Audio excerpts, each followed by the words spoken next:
عبداللہ دونوں بھائی آپس میں باتیں کر رہے تھے۔ احمد نے کہا، بھائی آج تو گرمی سے برا حال ہو رہا ہے اور لائٹ بھی نہیں آ رہی۔ عبداللہ نے کہا، ہاں میں بھی ابھی نہا کے آیا تھا مگر کوئی فائدہ نہیں ہوا، میرا تو باہر جا کر کھیلنے کو بھی دل نہیں کر رہا۔ وہ اداسی سے بولا۔ ان کے قریب ہی ان کے دادا جان بیٹھے تھے۔ انہوں نے ان کی باتیں سنی تو بولے، بیٹا یہ گرمی بھی ہم انسانوں کی وجہ سے بڑھ رہی ہے۔ احمد نے کہا، وہ کیسے دادا جان؟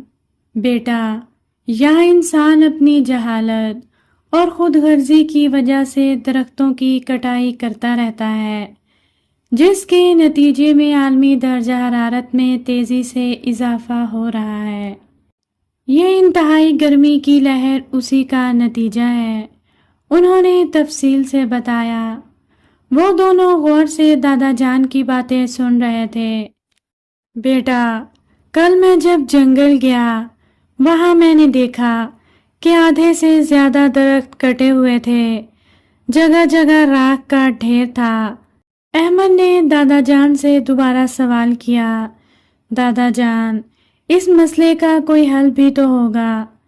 ہاں بچوں، ہر مسئلے کا کوئی نہ کوئی حل ضرور ہوتا ہے۔ اگر ہر انسان اپنے حصے کا درخت لگائے تو اس مسئلے پر قابو پایا جا سکتا ہے۔ لیکن دادا جان ہمارے لگائے ہوئے درخت تو بہت دیر میں بڑے ہوں گے، ہے نا؟ دیکھو بیٹا، کسی کے لگائے ہوئے درخت ہمیں فائدہ پہنچا رہے ہیں۔ ہمارے لگائے ہوئے درخت آنے والی نسل کو صاف ہوا اور ٹھنڈا موسم پہنچائیں گے۔ دادا جان ہمیں بھی ایک ایک پودا لے کر دیں، ہم بھی کل جا کر اس جنگل میں لگائیں گے۔ دادا جان نے ان سے وعدہ کیا کہ وہ انہیں پودے لے کر دیں گے اور وہ دونوں خوش ہو گئے اور انہوں نے دادا جان کا شکریہ ادا کیا۔